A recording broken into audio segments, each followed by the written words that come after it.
to the track, at the wall, it's gone! Home run! Turns on a ball, deep right field, and gone! What a game, what a moment. What is up, everybody? Welcome into Flippin' Bats. What a day it was in the playoffs. We had clinches, Alex. We had drama. We had sweeps. We had everything under the sun today. It really was a fun day of baseball.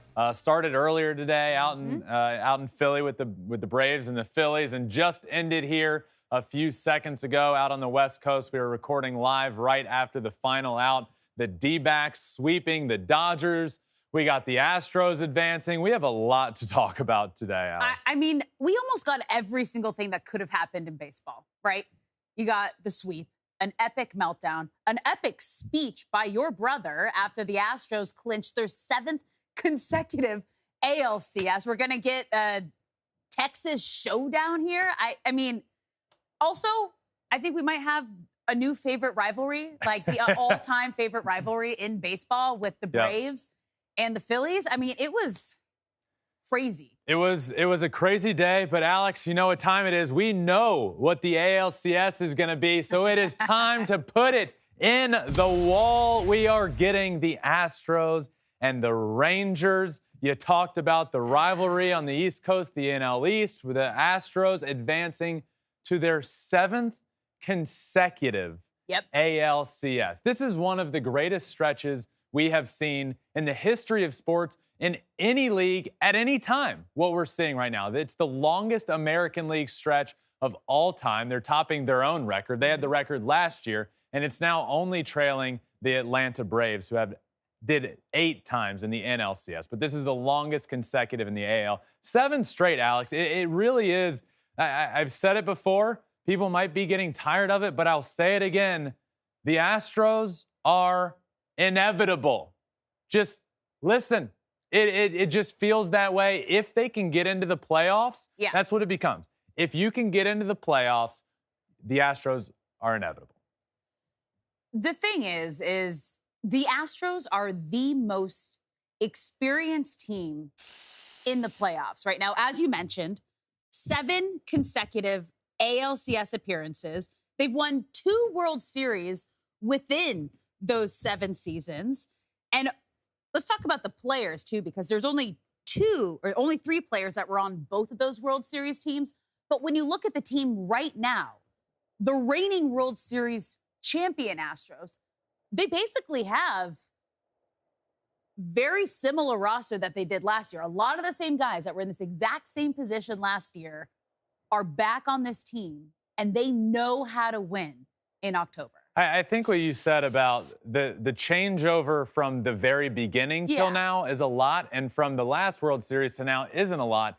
And I think for a team to have the sustained success that they have over the long haul, you have to do it how the Astros have done it, right? There is going to be a lot of changeover, and with that comes drafting right, doing those things, adding the right free agents. That's how it starts, right? But that's why we see so many windows in this league and across all sports that are short.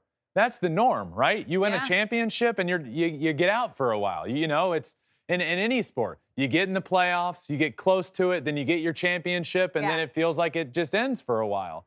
So the sustained success, that's not easy to say over and over, by the way, is it comes from doing everything right, adding free agents, drafting correctly. And you start to feel that right now with the Orioles, right? It starts to feel like the beginning of their run for a while. But the Astros run just isn't ending. So nobody else can have their run because what they did back in 2017, if you remember, they built that core and then they added Justin, right? And then they added some other pieces. And then they added a Garrett Cole and then a Zach Greinke. So they had that core there and they just kept adding to it.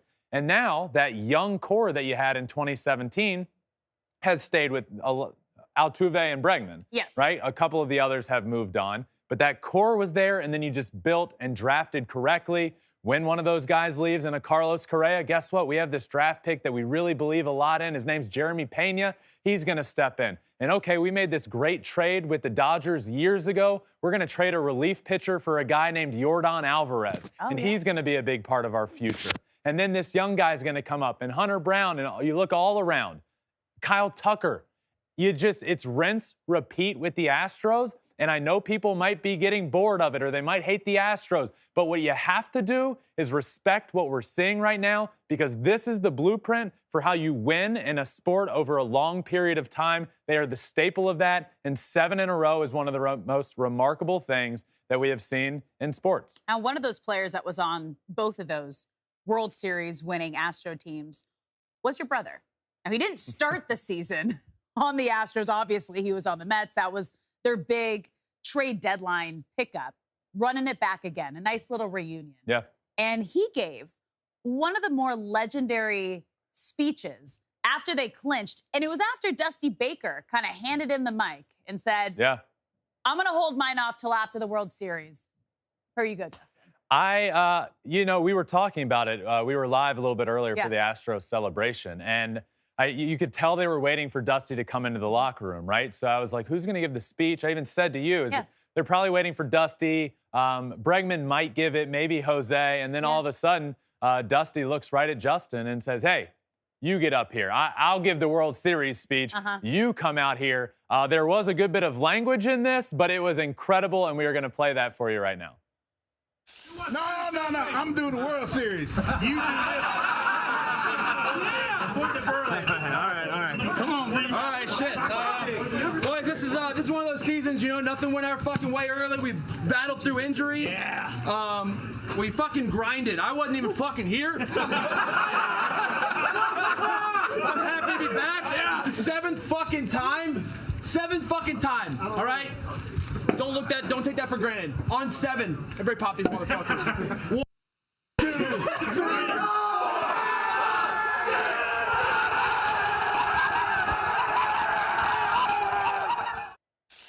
On 7.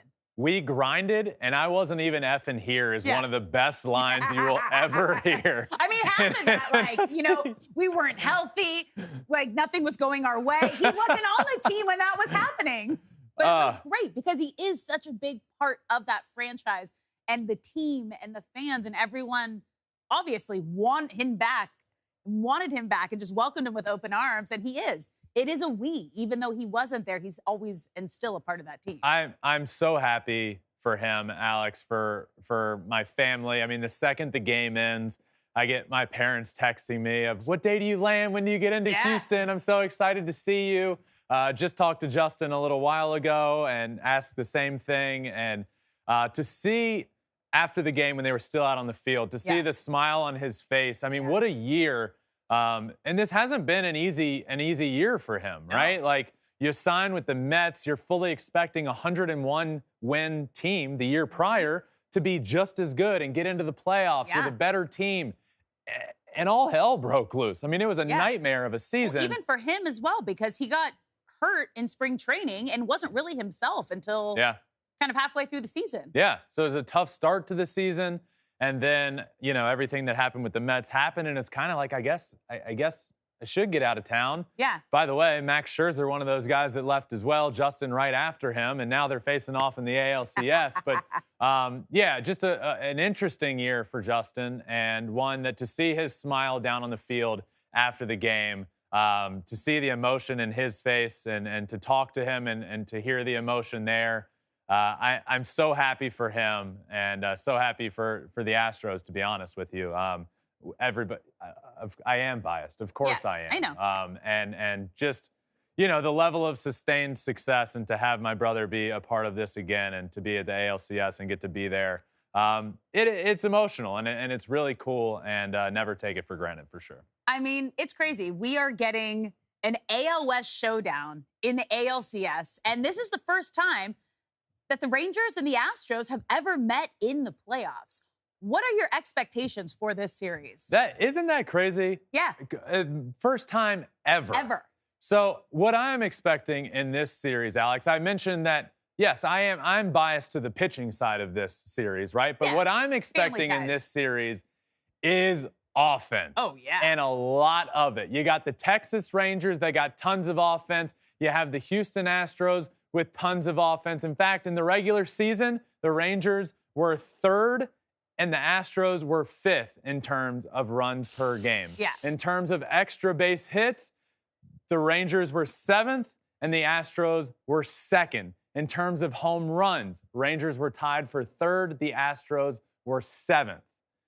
Batting average, Rangers second, Astros fifth. So these two offenses, in pretty much every category you look at, were pretty much top 5 in baseball all regular season long. We talked about the Rangers at the beginning of the season and how their run differential was historically good. Yeah.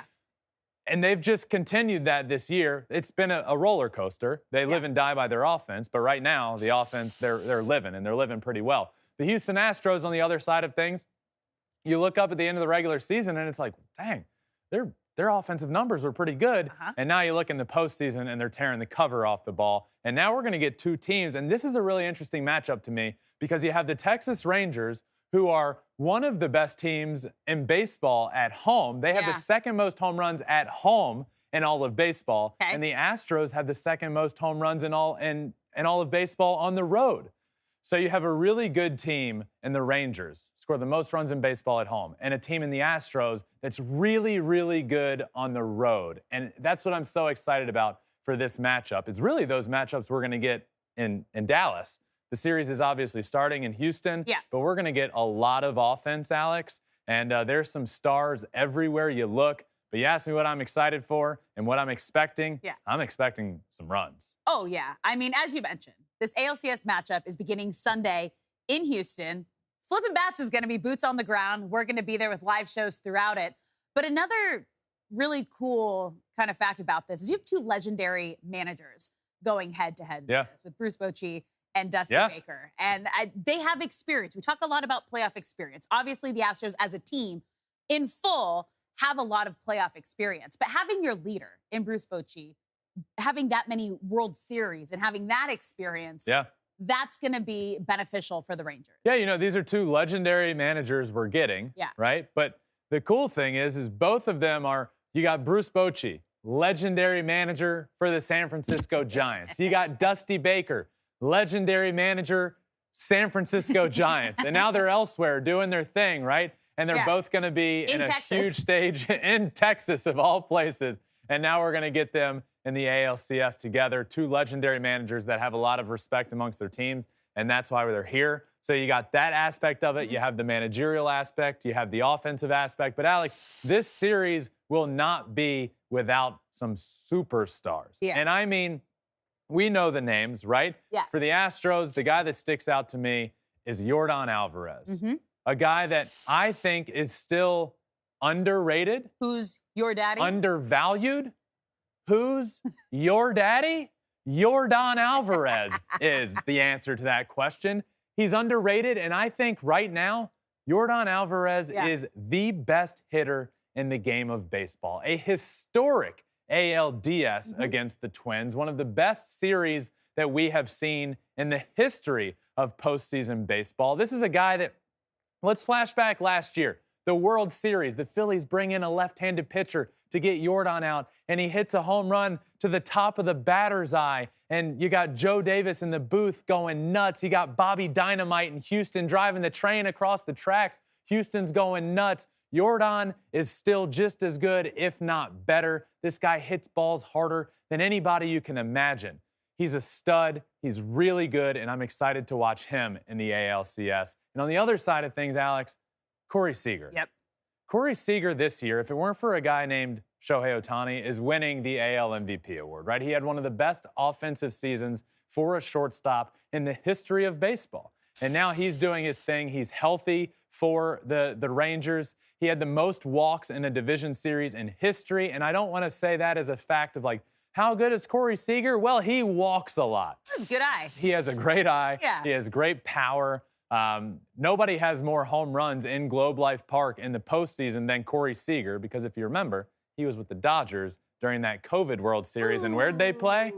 Globe Life Park. So now he's back there hitting homers for the actual home team. That guy is so good. Hits for power, hits for average. You got Marcus Semien on that team. I'm so excited, Alex, for the offense in this series. Now, honestly, I don't even know why I'm asking you this question, but what's your series prediction? Ooh, I was not prepared for this. My series prediction, and I think you're saying I don't even have to ask because you know my bracket has the Astros going all of the way. I can only assume that's why you know what I'm going here. I'm going to continue to say the Astros win. I have the Astros winning the World Series. I'm going to say Astros in 5. Ooh. That's my guess. Okay. Astros in 6. 6. I'm gonna say I don't know. Astros in I'm 6. between 5 and 6. Astros in 6. Like I have them also in my bracket getting to the World Series. So what Alex really wants is, look, we all know this series is pretty close in proximity, right? Yeah. So flipping bats, when we're going to the next series, we're going to be driving a convertible No, down the we're not. highway, getting No, up we're to not. Dallas and getting back down. Alex really just wants to be in a convertible Nope. again, back down to Houston. Look at this Whataburger tweet. Astros versus Rangers going to have us feeling like Travis Kelce's mom at the Super Bowl. Seriously. Yes. So I'm going to say I'm in between 5 and 6. I'm going to say Astros in 6. Okay. All right. Let's move on to the National League games because it was personal in Philly today. They took this one a final of 10-2. I mean, from the beginning, even before the game started, you had Bryce Harper showing up in the Coach Prime, it's personal shirt. All the So did comments that Castellanos. happened, He had a Dion thing on as well. I mean, the drama was starting before the first pitch even happened.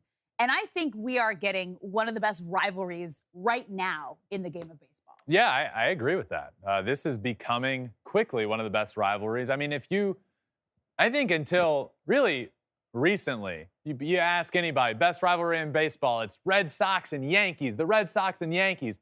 And I get that. And historically, right, I would say that's the answer. But one, right now, both teams stink. Yeah. Neither in the playoffs for the first time long time. First time since 1995. Thank you. Yeah. Was barely alive. I was like 3. So that's been a while. Yeah. So I can't say right now that the Yankees and Red Sox are the best rivalry in baseball. I can't. Historically, sure. Right now, I'll say the Braves and the Phillies, they're the best rivalry in baseball. Yeah. The talent, the stars, the fan bases, the now drama that we're getting every single night. We were getting it last year, right? Let's go back to last season. Reese Hoskins, the bat spike going nuts, the talking back and forth then. And now what we're getting, and we saw it today, and we actually saw it the other night at the end of the game in Atlanta. That last night? That Started double last play. night? No, that was the double play that ended the game in Atlanta. Was the Bryce Harper play. Yeah. Michael Harris to Austin Riley doubled off Bryce Harper. Yeah. Orlando Arcia after the game didn't know he was publicly saying this, but it became public when he said, basically, attaboy. Yeah, attaboy Harper, Attaboy and he was Harper. like laughing about it. He said, attaboy Harper, and he cackled emphatically is what they said. And so that's why these guys show up with their shirts, and it's personal, and they made it personal. And Bryce Harper today, who's one of the best players in baseball, MVP winner, NL champion last year, he took it personal. He had 2 home runs, and Alex, one of the coolest photos in baseball history happened today with Harper rounding the bases, touching second, looking straight into the eyes of Orlando Arcia and just letting him know, I heard you. And you know what? I got you. He did it twice. He did do it Both twice. of his home runs tonight, every time he stepped on that base and passed Arcia, he looked him directly in the eye. And he was asked about it in one of his post-game interviews. And they're like, did you look at him? Did you do that on purpose? He's like, you bet I did. Yeah, you Yes, bet I I did. did. And guess who also got asked about it post-game? Orlando Arcia. Yeah. And this is, Bryce Harper said, I stared right at him. Said it's a super competitive game. One, I don't think anybody needs any ammo to get up for a division rivalry playoff matchup. But what it does do is it makes it personal. Yep. And you heard it from them. And then Bryce Harper comes out, and it just gives him ammo that he didn't really need. But what I found interesting, Alex, was Orlando Arcia's comments about this, because he did make that. Yeah. And he did say that. And for a couple days now, or for at least a full day, we've heard Braves fans out there saying, well, he didn't actually say that. This is being blown up by the media. That's not what would happen. That's ridiculous. Yeah. This is a non-story. Well, Arcia, after the game, said nobody was supposed to hear that. Yeah. That was supposed to stay in the locker room. Yeah. So now you got the locker room, everybody. I saw Travis d'Arnaud having to answer to this. Everybody's saying, like, Well, it wasn't supposed to get out. The media heard it, and then it got out, and blah, blah. Duh. There's so much media in the playoffs. What do you expect? Everything you say is going to be picked up. It's By going somebody. to be blown out of proportion, and it's going to be used as bulletin board material. And that's what happened. And we love it. We appreciate this. And then we get moments like this tonight, and it was beautiful. So what ultimately ended up happening, you mentioned Bryce Harper hits 2 homers. Nick Castellanos hits 2 homers. Yep. The Phillies ended up absolutely throttling the Atlanta Braves at home, their first home game of this series. And now they can wrap this series up and send the Braves home, another #1 seed, the 100+ win, the best team in baseball, Atlanta Braves. They're on the brink of defeat again. This is exactly what happened last year. The playbook is identical, it feels. And Alex, when the home team, when the higher seed loses game 3 after a tie series on the road, they only have a 22% chance of going on to win that series. So the Braves now, best team in baseball, backs against the wall, 22% chance to win this series. And from there, it's a crapshoot. If you can win game 4, great, a 50-50 chance. If you can go back, again, 50-50. In fact, it is a little interesting. If the higher seed does get back home to a game 5, slightly under a 50% chance still, 48% chance that you win that game back at home. So the Braves are backs against the wall now. We talked about it a lot the other day. Yeah. I am worried about the Atlanta Braves, is what I said. Yeah. Now, I mean, God, I'm real worried about the Atlanta Braves. Okay, so we know all the numbers. We hear all the stats, right? Gut feeling here, because we saw the Phillies crowd, and we know how much of an advantage it is for the Phillies playing at home. Do the Phillies wrap this up tomorrow? It's our only divisional series left, the only game we have tomorrow, 5 p.m. Pacific. Are the Phillies wrapping it up, or are the Braves taking it to a game 5? Alex, gut feeling? Yeah. I said I think the Atlanta Braves win this series, but it's going to go 5 games.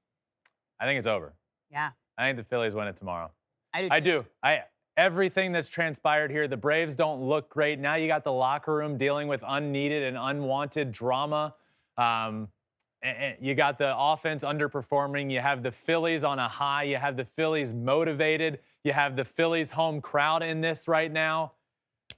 I think the Phillies are going to win tomorrow. I really do. I do. I also do as well. Dominant victory today, 10-2 over the Atlanta Braves. It's going to be interesting tomorrow. It's going to be crazy. And we're going to be back here. We're going to do a live post-game show after this series, regardless of what happens. But now, Ben, we have to address the elephant in the room, okay? Because the Dodgers are one of the best regular season teams for the last decade, okay? But once October hits, they're a completely different team in the postseason, and they can't figure out how to win. Alex, let's call it how it is. They're great in the regular season. The Dodgers are one of the best teams in the regular season that we have ever seen for the course of a decade. But let's call it for what it really is. The Los Angeles Dodgers are playoff chokers. They are. And there's no way around it at this point. I mean, historically bad. Yeah. The second worst record over the last 3 years in all of postseason baseball of any team. And this is a team that's typically coming in as a 1 or a 2 seed. Yeah. There was the year that the Giants ended up beating them out in the division and they ended up getting in as a wild card. But they're typically a 1 or a 2 seed, and they have one of the worst records in all of Major League Baseball over the last few years. Yeah. And again this year. I mean, look, trust me, I am going to give my D-backs some credit. But right now, what I want to talk about is just an utter collapse again from the Los Angeles Dodgers. And I've been sitting here for months saying the problem with the Dodgers is they're going to get into the playoffs. They're a great regular season team, but they don't have the pitching to win in October. And now guess what? One of the worst pitching performances we have ever seen in the history of baseball in a postseason. 4.2 innings pitched by the starting pitchers. Total. In 3 games. 4.2 innings pitched, Alex, in 3 games combined. Yeah. That's the worst in postseason history. 25.07 ERA for the starters. I mean, it was way worse yesterday. That was only because Lance Lynn brought that ERA down quite a bit. Lance Lynn brought the postseason. Every day. You had Clayton Kershaw at like 162 ERA. Yep. Bobby Miller goes an inning and 2/3. And oh my God, our ERA is now like 40-something. And now Lance Lynn goes out and doesn't throw hardly Lance Lynn throws like 3 innings, and it's like, look at our ERA now. It's 20. And It's so 25.07, the worst in postseason baseball. So, Alex, you can't win when you're not pitching well. And then you look on the other side of things and you ask, how did the Dodgers get swept by the Arizona Diamondbacks? Mookie Betts and Freddie Freeman went 1 for 21 at the plate. Mookie Betts went hitless. Mookie Betts went hitless. He was an MVP favorite. Went hitless.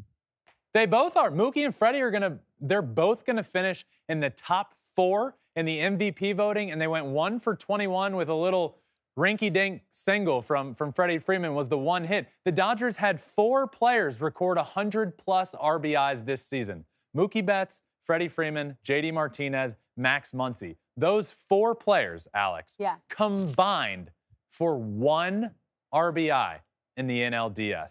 I haven't really seen this ever.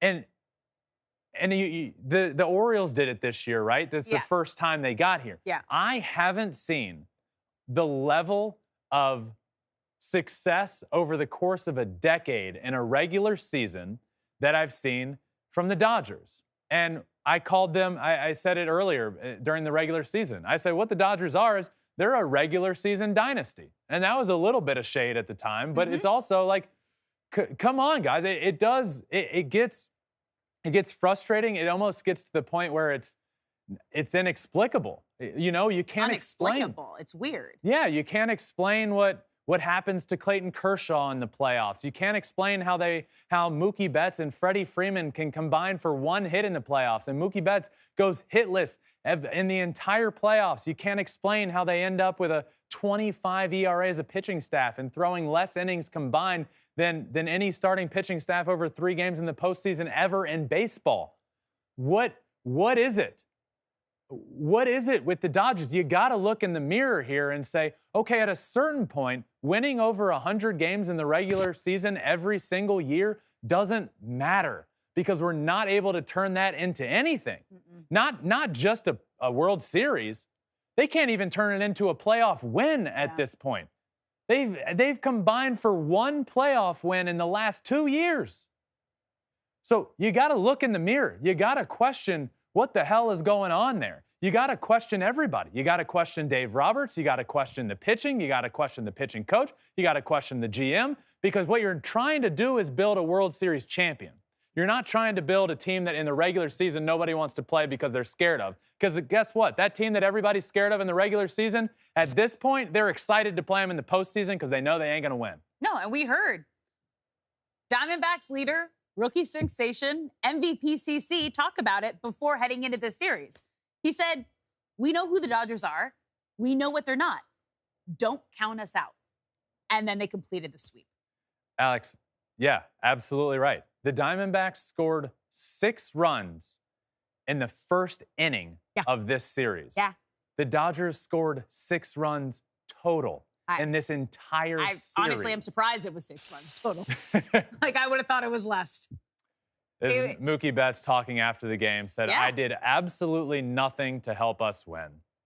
Yeah. It is to the point where it's everybody just scratches their head, right? Yeah. Dodgers fans of baseball. It's, you know, like whether you love them or you hate the Dodgers, it really doesn't make sense how this continues to happen year in and year out. 1 year, sure, we see that all the time, right? Yeah. A great team loses early. But to do it over the course of a decade as often as they've done it, they've been one of the worst teams in postseason baseball over the course of a decade where they've been the best team in baseball in the regular season. And that is something you got to look in the mirror with and deal with because, again, you're not trying to win in the regular season. You're trying to do enough in the regular season to get to the postseason and win there. Yeah. And they're not doing that. Well, let's transition and talk about the team who pulled off the biggest upset this postseason. You've been talking about them since before this season started. You were asked, what is your season prediction? What's your bold take, right? Your bold take was watch out for those D-backs.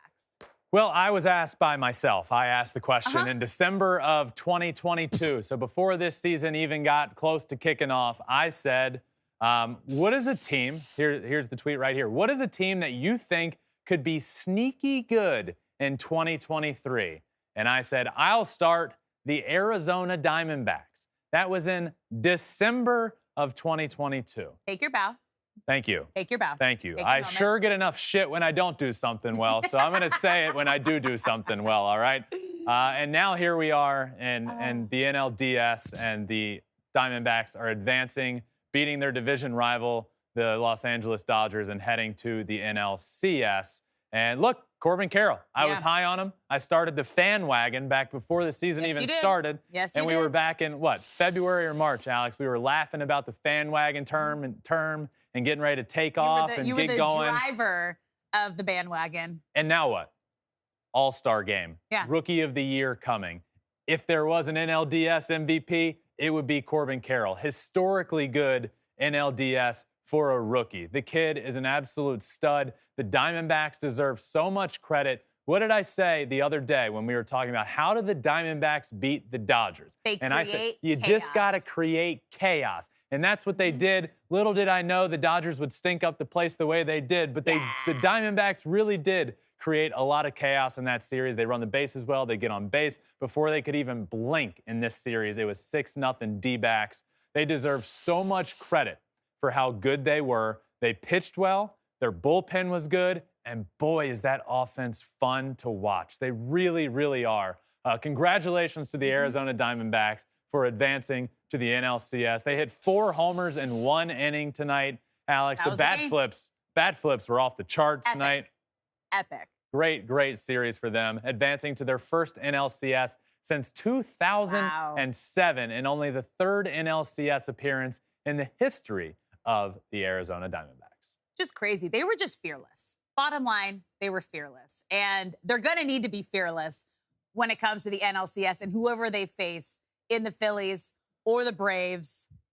We got game 4 of that tomorrow, which is going to be fun. So I'm excited to see how the National League kind of pans out here, either tomorrow or Saturday. You know, the thing with young teams, and I said it heading into the playoffs, is it can kind of work either for you or against you, right? Yeah. You can play fearless. You can really not know what, you know, like we had never been here before. We weren't supposed to be here. It can either work for you or against you.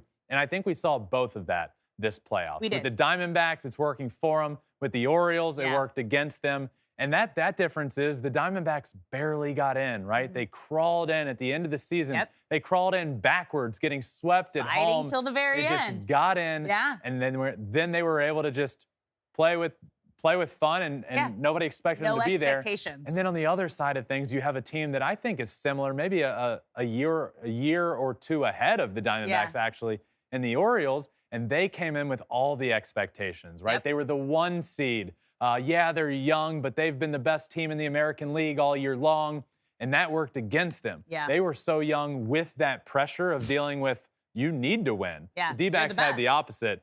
And we saw them head home. We saw them get swept by the Rangers. And now we see the D-backs sweeping the Dodgers in what was, that brutal series. For the Dodgers, and just a complete beautiful sweep by the D-backs. Alex, you got to give them the credit. I'm a Dodgers fan. It was just horrible to watch. But, they showed up. They showed up and they showed out. It's the Dodgers' first time being swept in the postseason since the 2006 NLDS. Alex, you know, when these days happen and we have these live shows after the game, our entire crew watches a game in a conference room right down the hallway. And you know what this series made it feel like? The Diamondbacks dominated this series so much that they get ahead 4-0 early in the game. And it just felt like, that's the series. This is done. The Dodgers ain't coming back. And you look up and, you know, Freddie Freeman was up at one point as the tying run. And it just never felt like, the Dodgers had any firepower at all. No. And if you're the Dodgers, pitching was already a massive concern of mine. And then what I said was they're going to have to be carried by Mookie Betts and Freddie Freeman. And if there's any duo that I do believe can carry a team to a World Series just by putting a team on their back and going, It's those two guys. But they did the opposite of that. Pair that with the pitching, and what you get is one of the most dominant performances against one of the better teams in baseball that we've seen in a long, long time. Division rivals. So hats off to the D-backs. We're going to wrap up this show with your top 3 players of the day. Okay. Let's get started with number 3. Once again, he's on this list, Jose Abreu.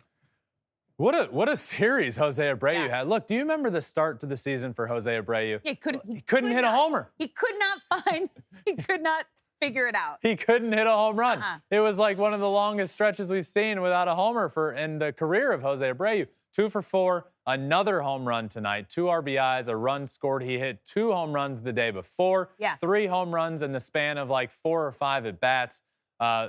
If Jose Abreu hits this way in the ALCS, this lineup was doing what it did all year long. Really, without him. Not with this. I know. You know, he picked it up at points, but not with this. If you can get this Jose Abreu, this is 2020 AL MVP Jose Abreu is what we're watching out there right now. He's number 3 on my list tonight. All right, there's a common theme with our top 3 players tonight.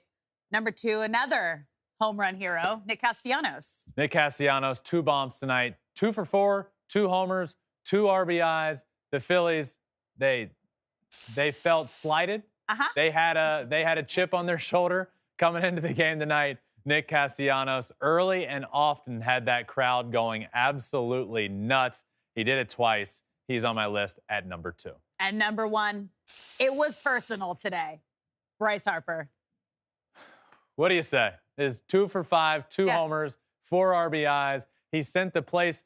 Bryce Harper hit a ball to the Liberty Bell today. I know. You can't tell me otherwise. That ball, there's a crack in the Liberty Bell right now if you go look at it. Trust me. You go look at the Liberty Bell, there's a crack in it, and you can't tell me it wasn't because of Bryce Harper's home run he hit tonight.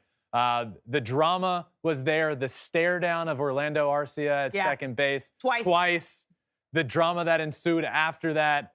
Bryce Harper is a big game player. We saw it last year in person during the NLCS. He hit that ball to deep left center field. Joe Davis with the incredible call, the swing of his life. And now he's doing it again in October, just like he does. Alex, I'm worried about the Braves. We might just be back in we might be back in Philly again in a few weeks. That place is rocking and rolling right now. I love Philly. But I love Philly. What I will say is that series is not over, and they're going up against if they do win that series, they got a D-backs team to run into that doesn't even know the levity of where they are in the playoffs right now. They have no idea. They're like, this is fun. Let's keep winning, right? Because that's what we do. We just win. So, what a day. Yeah. What a fun day. We had clinches, we had sweeps, we had drama, we had it all. And day wraps up and we're able to talk about it. So thank you all for listening. By the way, Alex, today, Derek Jeter came on Flippin' Bats. The captain, number 2, Derek Jeter. If you're listening now and the day is Thursday, go back to yesterday's episode with Derek Jeter and listen to it. It was one of the coolest moments of my entire career, being able to have him on the set of Flippin' Bats and sit down and talk to him for a while. So if you haven't, go check that out. But for tonight, that does it. What a day of baseball. We will be back live following the final out of the Braves and Phillies game tomorrow. Will we get a clinch? We do not know, but we will see you all then. Thank you all for listening. Make sure you're subscribed wherever you listen to your podcasts, Apple, Spotify, wherever. We're also on all social media, including YouTube, where you can watch every single thing we do at Flippin' Bats Pod for all of them. But that does it for tonight. Until tomorrow, my friends,